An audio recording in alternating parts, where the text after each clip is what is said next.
All right, and we are right about at noon, so I don't want to take away time from our wonderful workshop today. I've been excited about this for a really long time. Actually, the first time that I kind of saw this sort of session was in the Difficult Dialogues last year, where I think Brent and Tara are part of that, and they did this really cool role play. At one point, I even got to be one of the role players, and it was such a great thing to kind of put yourself into teaching positions and to see how you would respond in real time, not kind of sitting at home and thinking about it. It's like, all right, live fire, how do you do this thing? So we were so excited that they were willing to do this again and roll this back however they want to. We just said, we want role play involved. We want the three of you, and it's going to be awesome. And they said yes. So we're so excited for this. Brent Weaver, Tara Coleman, and Mariya Vaughn are three of my favorite people. And I'm so excited that they're going to have us do a role play activity related to empathy, which is one of my favorite things. So it is all the win for me today. And I'm not going to talk more because this is their time. So Tara, Brent, and Mariya, thank you so much for being here. The floor is yours. We have a great audience. We have a great series. Let's do it. Awesome. Thanks, Don. So we'll just start out with introductions and then I'll share my screen and we'll get going. So I'm Mariya Vaughn. I'm the Assistant Director for K-State First, and I am super excited to be here. I'm Brent Weaver. I also work with K-State First with our Learning Assistant program. Hi, I'm Tara Coleman. I'm an associate professor in the libraries and I lead our common reading program. I also wanted to mention I have a young guest hidden off screen, and if you see me muting myself, it is to take care of some toddler challenges, and I will be right back.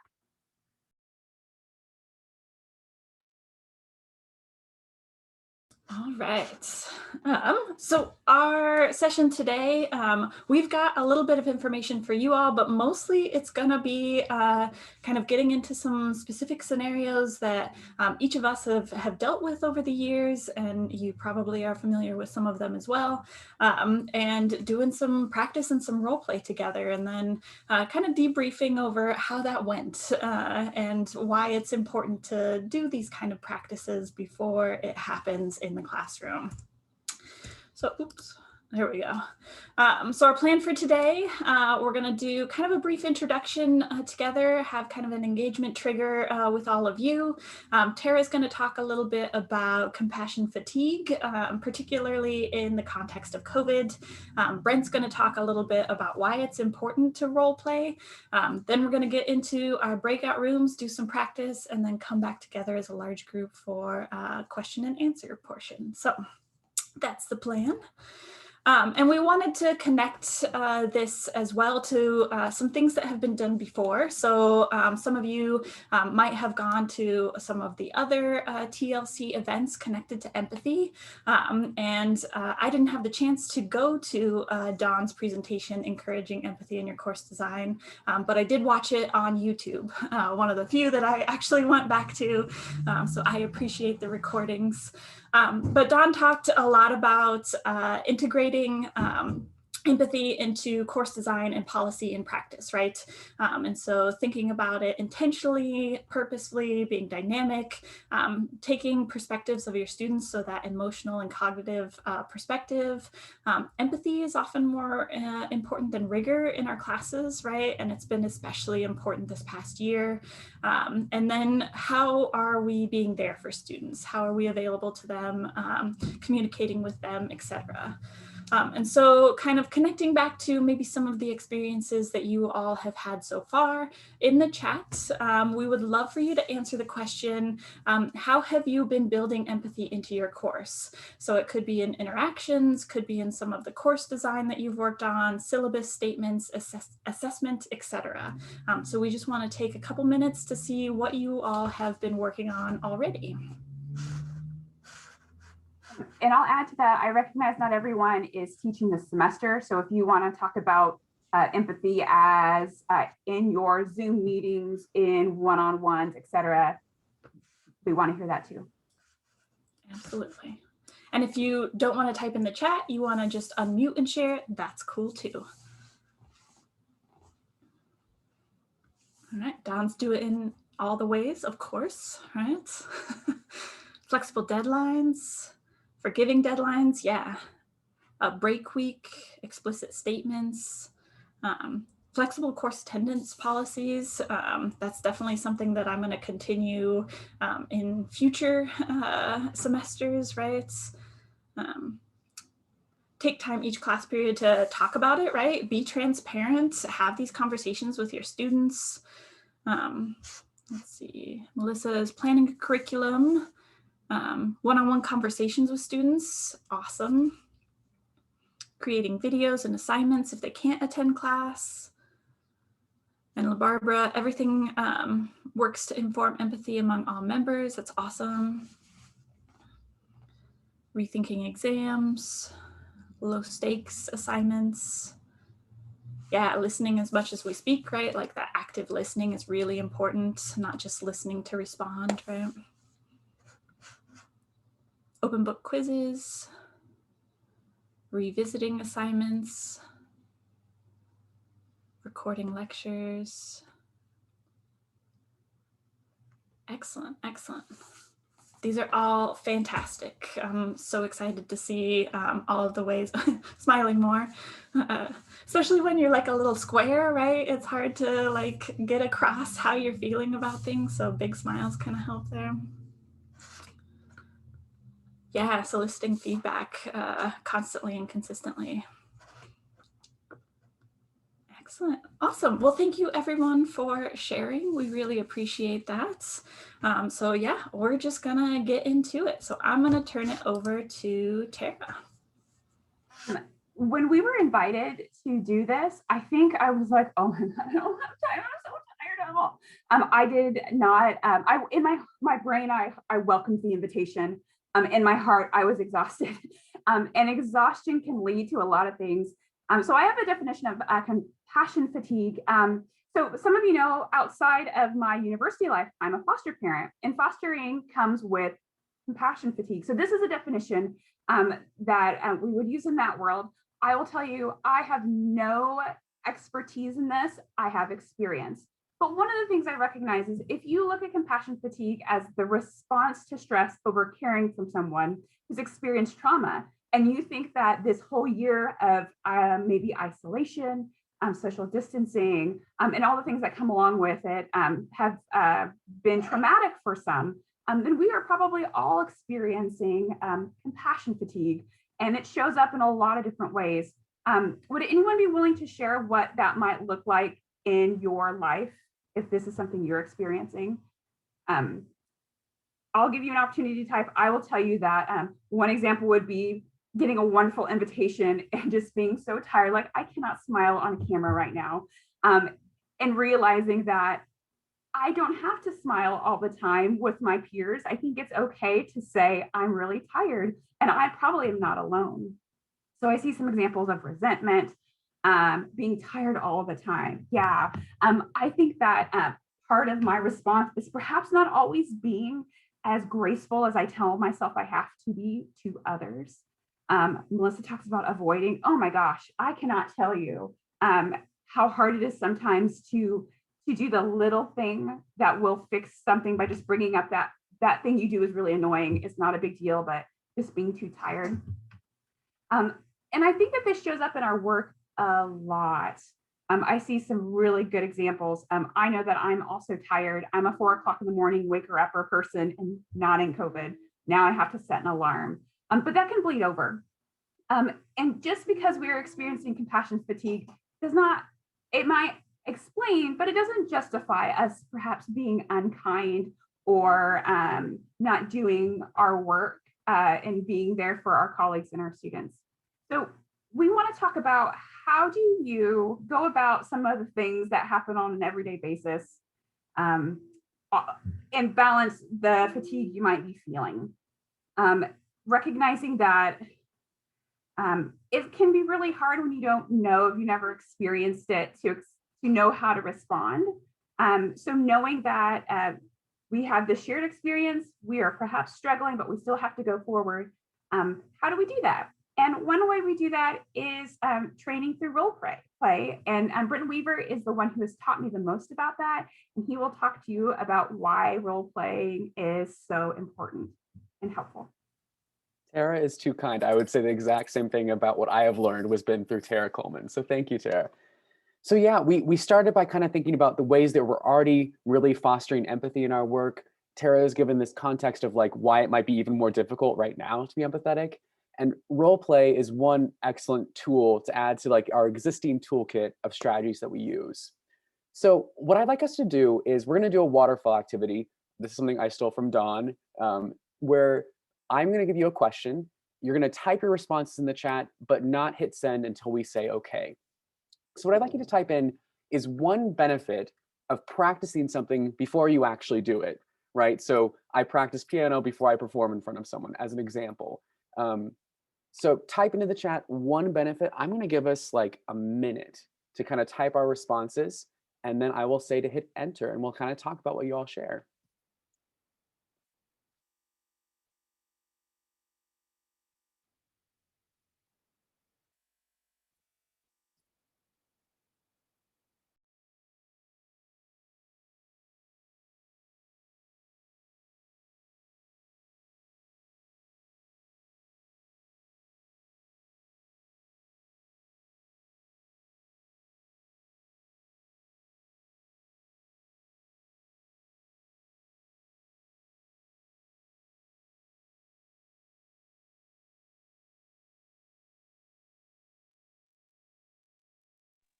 And just take another couple, let's say 20 more seconds, I think is where we're at.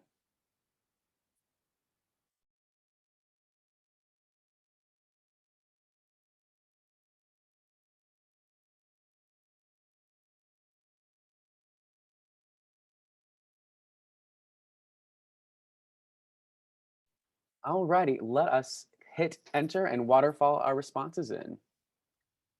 Oh, these are so great. All right, so taking time to decompress, not respond out of impulse. Yeah, when you practice something, you have that time to do that mental work beforehand.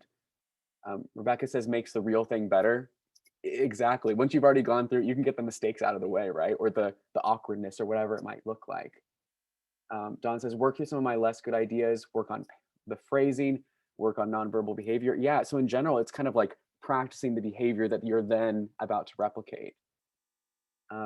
Sarah, really insightful point. She says, when I practice it only in my head, I skip past the actual difficult parts that occur in reality.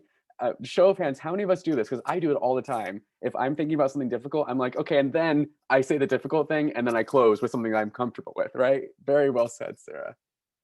And he gives time to give a non-emotional response. Yeah, because we're thinking about it really analytically. We're just thinking about the scenario and then kind of putting ourselves into it. Leslie says, I can never do something perfectly the first time. Yeah, that's such a good point. And as you continue, I always overlook something. Yeah. So when you get to practice this with someone, you get to kind of bounce off and figure out the good ways to respond. Greg says, chance to do it wrong before you get it right. Precisely. You realize you might not be as good as you thought. The devil's in the details. Really good point, Brandon. Yeah, it's kind of eye-opening to actually have to speak the words to things, and you're like, oh crap, that's not actually how I want to respond in this moment. And then you can go back to it. Barbara, prepare for a probable response. Precisely, kind of getting a sense of how people will respond. Less stress of the unknown. I love that. You can make a plan. Yeah, if you're anxious like me about these situations, it really helps you feel like, oh, I have my pathway to move forward. Work the anxiety of responding, Mariya says, to the worst case scenarios that pop up. Yeah, we all have those worst case things that come into our mind, and this helps us to know how to address those. Learn areas of weakness to address in the future, ability to think through nuances of the situation, get the feeling it wasn't so bad before you're evaluated on that thing. I love that point. Yeah, less anxiety to do it smoothly, fear of making mistakes. Yeah, all these things that we're sharing that are so wonderful. It's getting tons of clarity.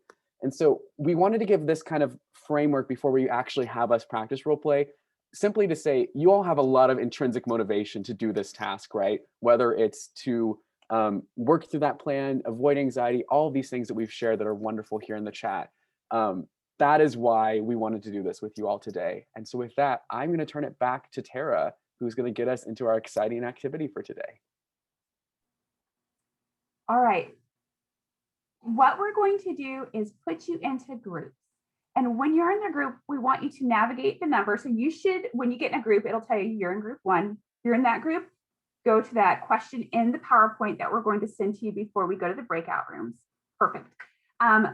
Read it, discuss how you would do it. So this is just the talk through. And then 2 people volunteer, person A, person B, and then act it out, recognizing that this is practice. There's not a wrong way. This is just figuring it out. And then talk about how it went. Was your discussion different than how you would actually react? And it's really helpful for the people who are not participating as the role players to talk about what you saw, what you heard. Did they respond the way you thought? So it's a good opportunity to think things through. We will bring everyone back together and we'll do a big picture discussion afterwards. Does everyone have a link? I see that people are in the breakout rooms or on the breakout slides. All right, so remember to keep note of what room you're being sent into before, and then navigate to that slide. You'll have an opportunity on your pages to write down notes to share out. Awesome. Well, I'm about to open the breakout rooms. Have fun with the scenarios. We titled the room scenario 1 and 2 and 3 and 4, so it's even easier for you all. But if you have questions, we'll kind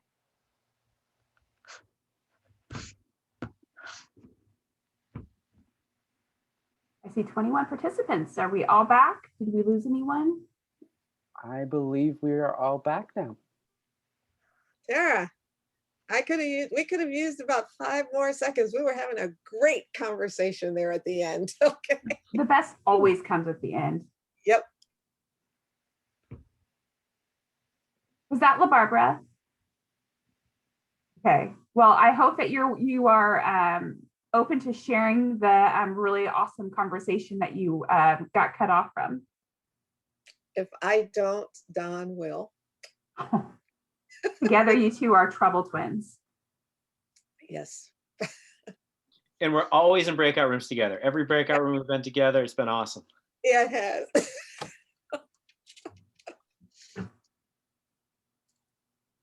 Okay, well, I think that's a great lead. You were in your breakout rooms. We had some talk through and some role play. How'd that go? What was the differences between the talk through and actually participating and acting in the moment? Do you want to do this by scenario, Tara? Oh, what a brilliant idea. Why not? Let's do that. So we had scenario 1, open discussion. Student uses dated and possibly offensive terms. So I think for our group, there were 4 of us. Our level of comfort talking about how we would respond was much higher talking through it than it was with the role play. And some of that was just lack of practice of doing role play in any situation, but some of it is you just feel more put on the spot. But that confidence level, I think, and comfort level definitely went down with role play. Yeah. I date myself. How many of you have ever watched Designing Women? Yes. Okay. So very often in my mind, when I think about how I respond, I am the Dixie Carter's character. I'm Julia Sugarbaker, and I'm on a stage and I have these pronouncements and I'm smart and I'm witty and like you are bowing down to my excellence.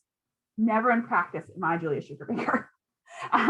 And it's helpful to know that you're more confident in the discussion than you might be in the role play.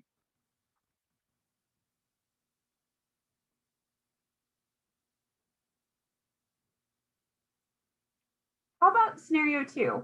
You attended a class lecture together by a well-known and controversial speaker, just completed role and started to ask your students to share their thoughts on the lecture. So I kind of played the role of the instructor in this one. And the first thing for me is that when I've had students that have to get up, they're taking a phone call or leave for whatever reason, and just my personality is such as I just like ignore it. Like I don't even make a big deal. I don't stare them down. And sometimes I'll have students come up afterwards or email afterwards like, I'm really sorry I left in the middle. And I'll be like, I don't even remember you leaving, because I try not to make it a big deal. So in this case, I definitely wouldn't call out the student. If it was really clear, that what we were talking about in class or what we were about to talk about had triggered that. Once they had left, I would at least address that with the class and try to set the foundation of like, yeah, what we just listened to, there's a lot of strong emotions there, and some of you are going to feel strongly about this. And it's okay to share that in this class. It's okay not to share in this class. It's okay to leave anytime in this class. So I think practicing it helped me think through what I would try to say in the moment when you're kind of the adrenaline's going as well, and how do I try to balance between what everyone just saw and still creating a good teaching environment.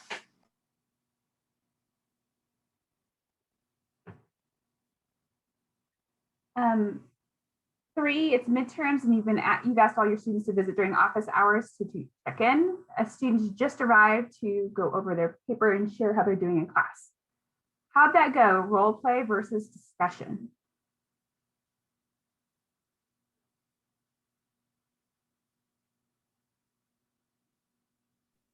I will say that it didn't seem to be that different, our role play and our discussion.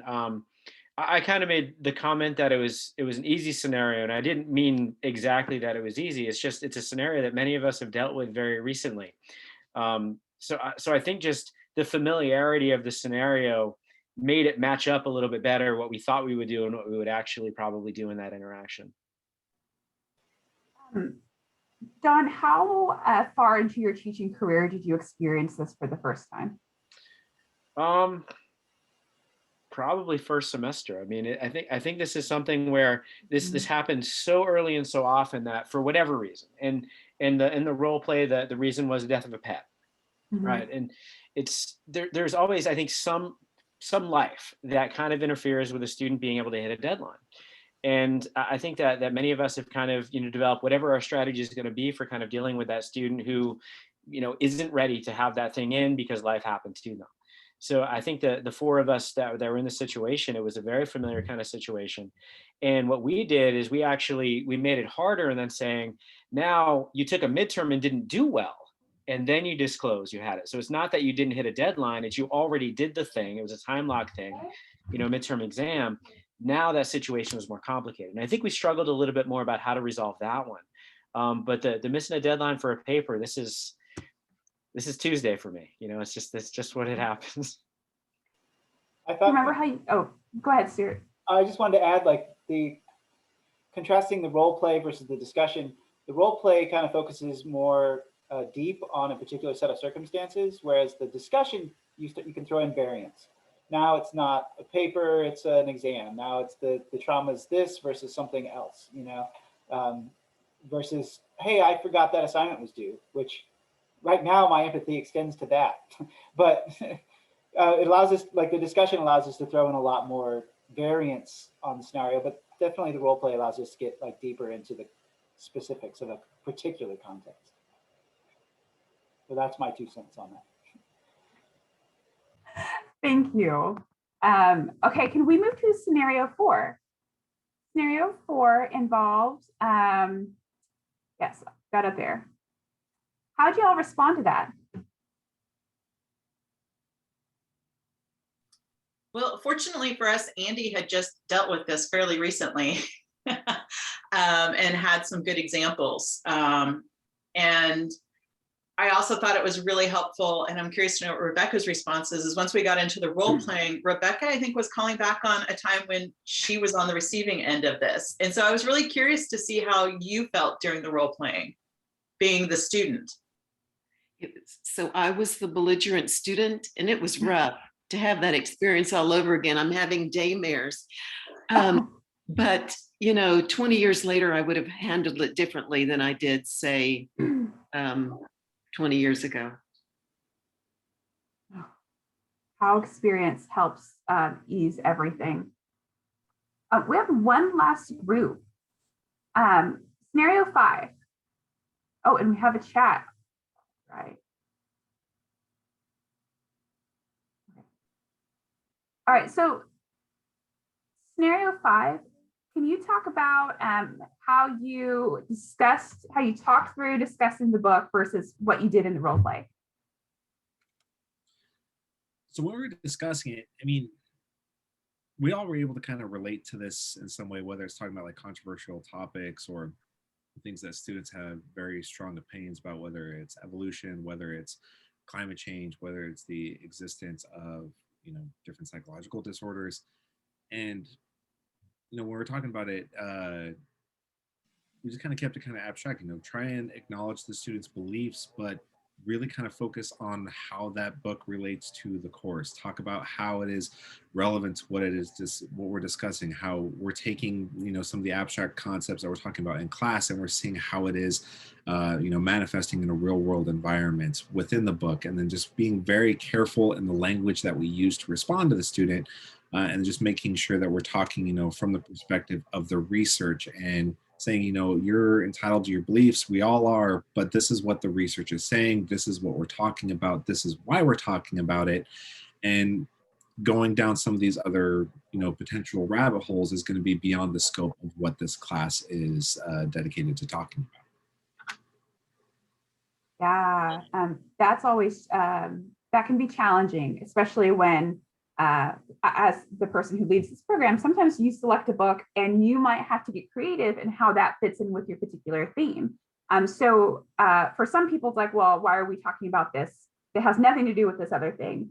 And having to explain how interdisciplinary research might apply to something not necessarily in the scope still is worthy of discussion. Thank you.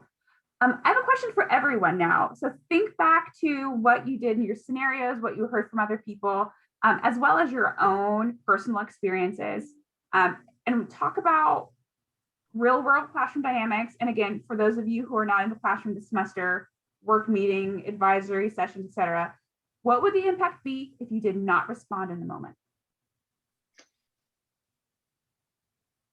So this is pretty much exactly what we talked about in scenario 4, is that, if a student, when I've had students come in, kind of angrily approach me about their grades and being frustrated, that it's taken me a lot of time, because my natural reaction is to like want to fix it right now and like to respond in the minute impulsively. And over the years of teaching, I've really learned to, even if I don't have something that I need to do right then, to say like, oh, I would really like to dedicate like the time that, to really focus on this issue. Can we set up a time to meet?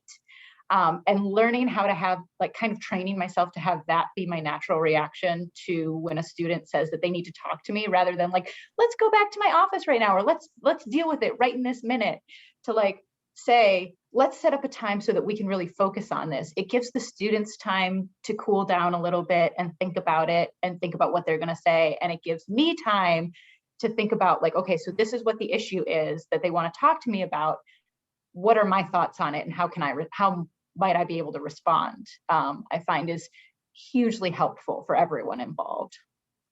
And to complement what you said, Dawn put in the chat, smile, breathe, think, talk.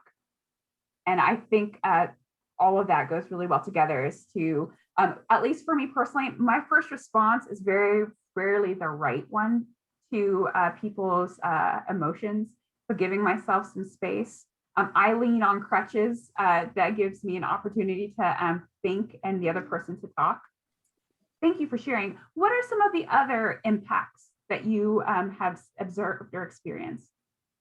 Tara, I made a point of saying that if we don't respond at some point, that, or we are very strict and less empathetic, that can affect a student's performance for the rest of the semester in the class, as well as in the future classes that they may take. So there is a consequence to not addressing it in some way at some point. I typically wait till the end of class to speak to the student when everyone has left, so that we're having a personal conversation. Because sometimes for students it is embarrassing, or they're concerned about judgment against them because they're making a complaint, and other students may feel that's not fair, for that you're not being evenly supportive or judging of the rest of the students. So it does help to at some point respond. The question is, what does it take for both parties to get to a point of objectivity to then respond. Yeah. And I think not every scenario needs to have a really intense discussion. There are small ways of responding that shows that you're engaged, that is not ignoring a situation, but maybe doesn't require that you meet in a formal room with a big table between you and have a mediator to make things happen. Maybe sometimes it does. Can I have one more so we can have a good odd?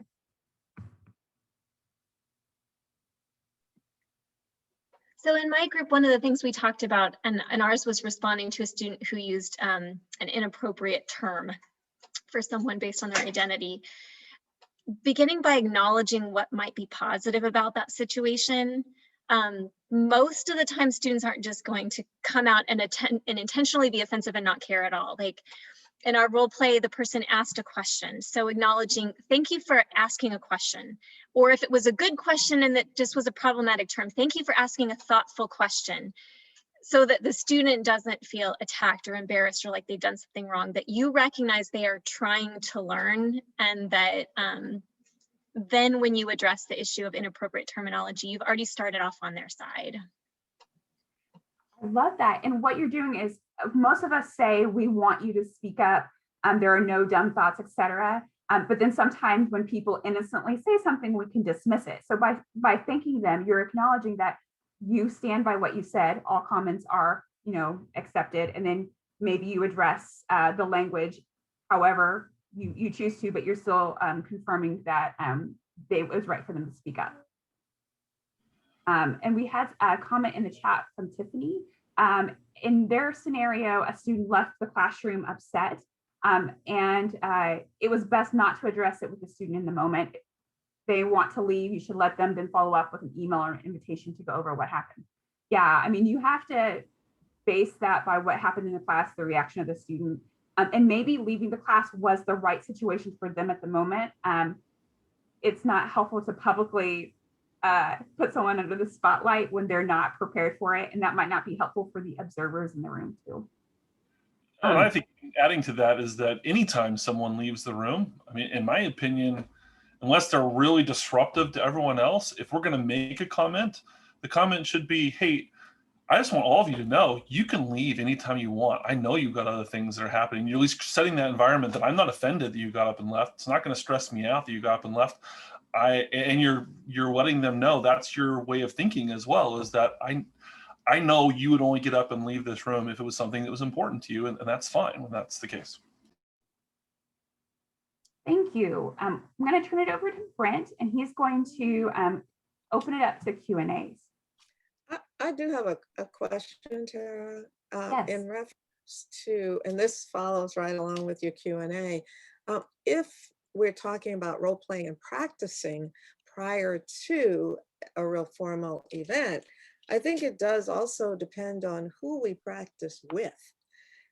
And we didn't really talk about that yet, but if you're practicing with some very personal friends who are also colleagues who know more about the subject matter, or they're going to be critical, but in a way that's very helpful to you, because they understand your sensitivity, and they're going to give you good responses that help you in making your role-playing event more successful, as opposed to a group of people that you don't know very well and don't know you, who may be a little timid about giving you good direction.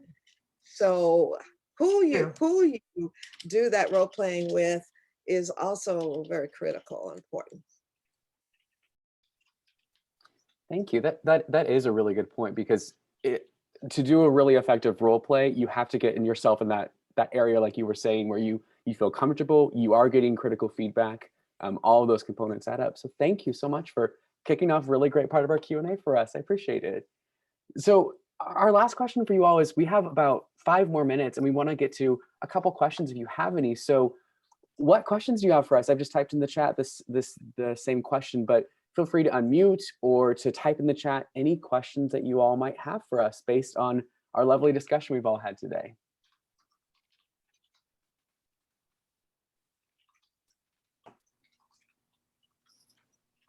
So Donna said in the chat, thoughts on when we get it wrong? That's a great question. So what do we do in those moments when something has an uh-oh? I think this is one, I think I want to turn it back to you all on this. What are our thoughts on when something doesn't go the way we want to? What do we do next? This is Rebecca. I think be honest and apologize to the students. Be upfront. This didn't work. I'm sorry. I'll get better. I love that. So that's a very empathetic response, Rebecca, for your students, but then also for yourself too. How else would you all address that if you ever are in an uh-oh situation?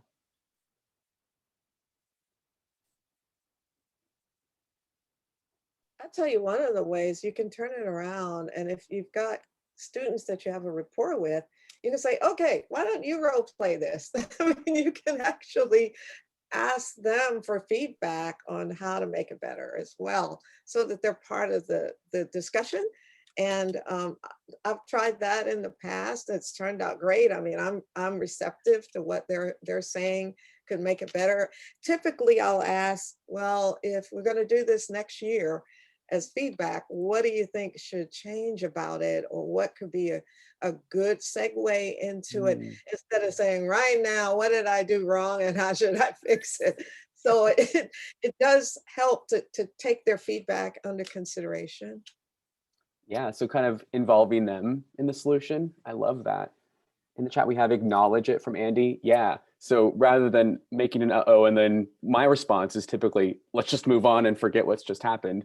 It can be a moment, kind of like what Labarbara was saying with us too. And yeah, it is good modeling. Acknowledging what LaBarbara said and echoing that, I found that, getting students' feedback has given me so many, like, students have way better ideas than I have. And I also tell them, like, I'm not taking this class, like, I don't see this from your perspective. And there's a lot that I don't know and that I don't understand from your perspective. So, like, I need you to tell me what's going on, what's helpful, what's not, because this course is for you. Like, it's not for me, it's for you. And so that's opening that up really helps students to be like, oh, okay, I actually can say what I think could be improved on. Yeah, again, empathetic response, Andy. What can I do for you as the learner in the classroom? And I saw in the chat, Melissa asked about like how to use this with students. I know Tara, you were starting to respond. So I was wondering if you want to answer or address kind of your thoughts on that, how we can use this with students. I think this works really well with students. You just have to think about it differently. It's really hard for us. Like, we're doing this on Zoom. Brent and I have done this with other colleagues, and it was awkward. And you just have to know it's going to be awkward. And if you are able to do it smaller, perhaps, and recognize the power dynamic. So maybe it is you, and then maybe you invite a peer so you can demonstrate how weird it is, or have them do it privately. Like, we're going to get into 5 groups and you just act it out and then share out rather than having them do it in front of the class. But if you do it frequently, you can build on that. And if you're willing to maybe look a little silly in front of them and show that it's okay, that I've recognized in classes also helps make it more accessible. Brent and Mariya, do you have anything else to add to that? I think you've said exactly what I was thinking. The thing I would add is I do this with our learning assistants every year in training, and it's one of our last sessions. So intentionally so that we've built a really strong community so that we kind of trust each other by the time we're getting to this difficult scenario. So yeah, all of what Tara said, I would echo. Anything you want to add, Mariya? Yeah, same. I mean, my students do, like, one of their final projects is they create their own film. And so they have to act in it. And like, they're all really super nervous about that. And so like some of the scenarios that I have them like working through are more connected to like the content of the books that we're doing and things like that. And so that builds up that comfort level towards the end, towards their final project. But I think something like that could be adapted to, having difficult conversations. You just have to scaffold it a little bit differently. I think that what you're saying is really, really important because it sets the mood or the atmosphere in the room that one can be vulnerable. With my students in my community development class, I have them role play. I tell them, you can be a game show host, you know, and you're going to give a quiz, or you're going to do this as a way to demonstrate whether the students understood the lecture you gave the class period before. So what is going to be the experience that you want the students to have? And we've, you know, you can go out online and find those templates out there for different games. And it becomes a funny thing rather than a, oh my God, I gotta know the answer kind of thing. And they have a ball with it. And I joke about it. We play, you know, we really play it up and make it fun. And I think it tells them what they remember, what they're digesting from the class period of the reading before, but there's not a consequence that's so horrible that they can't bear it. And they all have a lot of fun doing that. And so sometimes I just say, you all role play. I'm going to watch and I'm going to take some pictures and we'll see what it looks like. So I think that engaging students in it, sometimes because they're younger than we are, in fact, they all are usually younger than we are, they're not afraid to sort of push that domain a lot more than we will be as faculty. And so it turns out to be really a lot of laughs for me. And the people that come in the room or see us doing it go, wow, that's interesting. That's fun. You know, they're hoping to get that as well in one of their classes. So I definitely agree with that.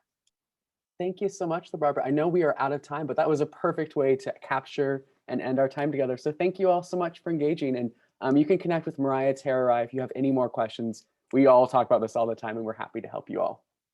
So please join me in thanking our presenters today, Mariya, Tara, and Brent. They did a wonderful job on role play. A couple of announcements and plugs before we get done. First of all, y'all know this series happens every noon every Wednesday at noon. Next week, we'll be having Student Engagement in the Classroom Beyond by J.J. Broughton. J.J. Broughton is one of our Teaching and Learning Center fellows. And I'll plug our Teaching and Learning Center Professional Development Series and possibility to be selected as a TLC fellow. All that information is available in our newsletter as well as on our website. And Tucker just dropped it into the chat in case you wanted to see that. A number of people in this audience, I think, should be earning certificates and becoming fellows of the TLC. So we'd love to see you part of that. I'd also like to plug that our Teachers Telling Stories video series just started up. Last week, we had stories from Linda Yarrow. And if you see that one, you can't unsee it. It is amazing. Linda Yarrow's story, Charlie Baird's story. I had a story come out on Tuesday. Tomorrow, I have a story from Mary Kane. And a couple of you should be submitting stories. In fact, a couple of you are waiting on your stories. So we'll be putting those out every Tuesday, Thursday over our social media in the next little bit. So thank you so much for playing. It was great to see you all. I hope you have a great rest of your day.